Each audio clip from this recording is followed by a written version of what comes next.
I returned to the connection, and the atmosphere remained tense. The stone-cold smiles had gone the way of the friendly nudges, and the comments surrounding my mental health intensified. I was forced to sign into the night shelter on a daily basis, never knowing if I would be allowed entry. My days there were numbered, well into the single-digit range.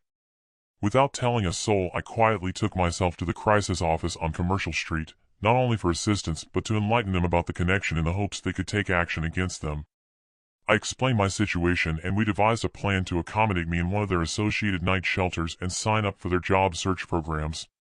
I left feeling cautiously optimistic I was finally on the right path to pulling myself out of this nightmare, only to have the rug pulled out from under me yet again.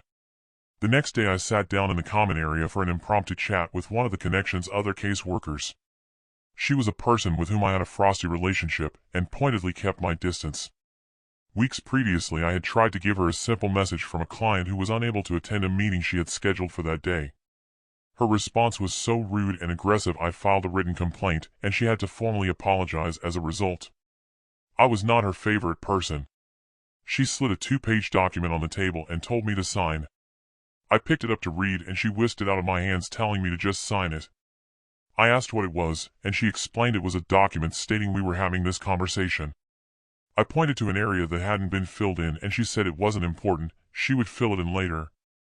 I refused until I knew exactly what I was agreeing to, and her face suddenly turned fierce. "Quit playing games and just sign it," she snarled. I was momentarily terrified and signed. She then informed me she heard I had been to Crisis. That took me aback, as I had not told anyone about my meeting with them, not even my partner in crime. She told me in no uncertain terms I should not have done that. I was sneaky and deceitful, and was trying to play one charity off the other. It was disgusting, because all they had tried to do was help me, and I had fought them every step of the way. She then announced I was being moved to Passage House. I had wasted 2 housing opportunities and had to accept this one, or I would be declaring myself voluntarily homeless. I knew Passage House by reputation. It provides temporary accommodation for the homeless, predominantly those with serious addiction issues. Its standing even within the battle-hardened homeless community was fear-provoking. I sputtered I couldn't go there. I wasn't an addict.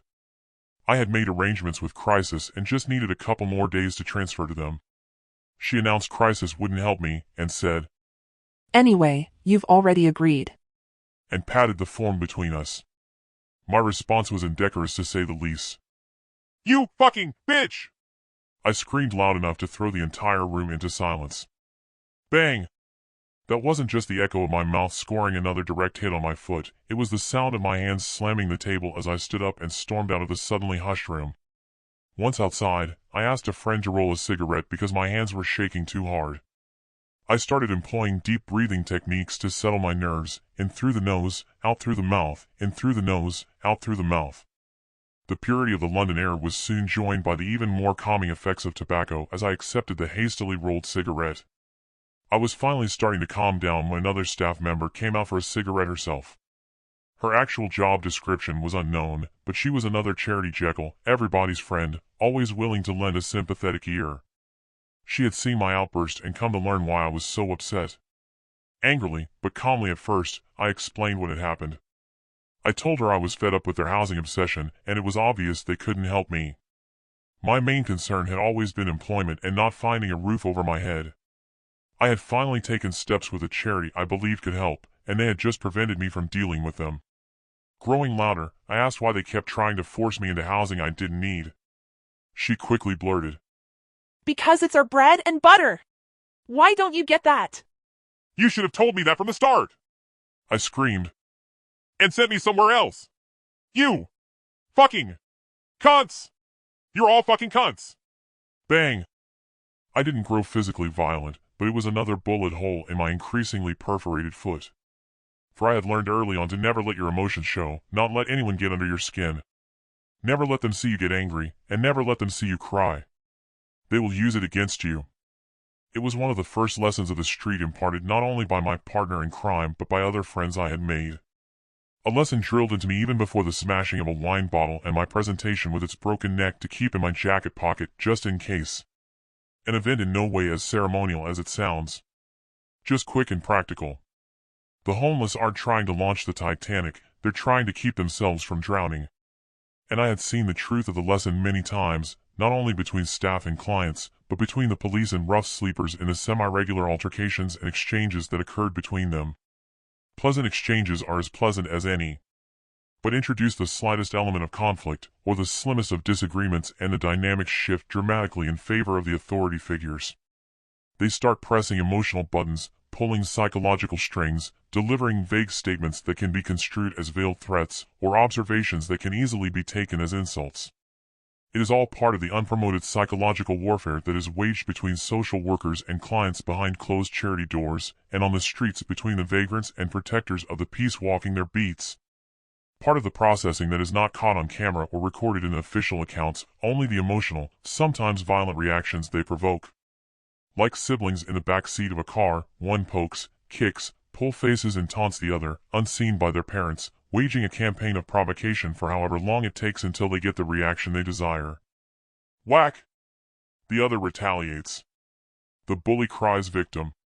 The car stops, punishment is administered, and the victim, the true villain, is lauded as a hero. It is one of many games the homeless are expected to play if they want to be helped. The sport of childish backseat bullying not caught in the rearview mirror. Submit to it with quiet stoicism or you lose. It is merely annoying when your sibling plays the game. It is downright dangerous when that game is used as part of an organized process. I stormed off to Trafalgar Square to calm myself again and jot these recent developments down in the hope someone would eventually listen. I phoned Crisis to inform them of the situation and was told they are not allowed to interfere with the work of other charities. I pointed out this was blatantly wrong and possibly illegal, and I asked why they had led me to believe they could help when I met with them. She reiterated they could not interfere with the work of other charities. She added the important thing is I wouldn't be sleeping on the streets and disconnected, eager to take her next call. I gave serious consideration to doing just that, and in hindsight wish I had. After the initial shock, sleeping rough is surprisingly easy.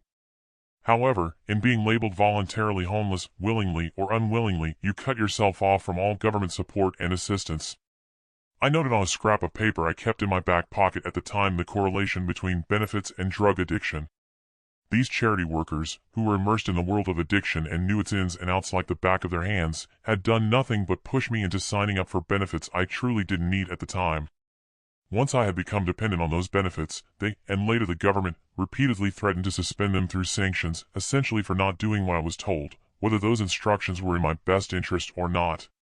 The charity workers were, in my mind, using the same get them hooked, then control them tactics of drug dealers. And I was in the early stages of being hooked.